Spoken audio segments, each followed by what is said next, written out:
పిల్లలు, ఈరోజు మనం మాయా మామిడి చెట్టు కథ తెలుసుకోబోతున్నాము. ఎండాకాలం సాయంత్రం అందరూ పిల్లలు మామిడి చెట్టు నీడలో ఆడుకుంటున్నారు.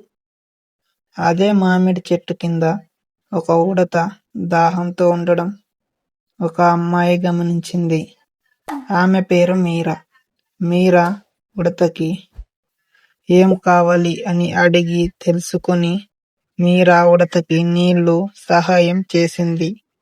చెట్టుపై నుంచి ఒక మెరుస్తున్న బంగారు మామిడికాయ మీరా చేతుల్లో పడింది.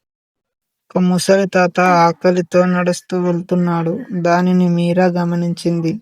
తాత, ఇదిగో నువ్వు ఆకలితో ఉన్నావు, ఈ పండు తిను అని మీరా తాతకి పండు సహాయం చేసింది.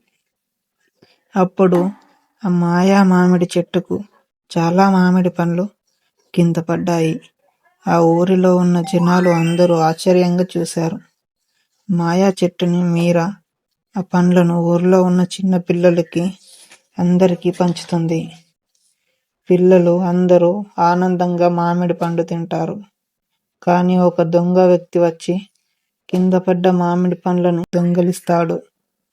అప్పుడు ఆ చెట్టు వాడిపోతుంది. ఉన్న మామిడి పండ్లు అన్నీ రాలిపోతాయి.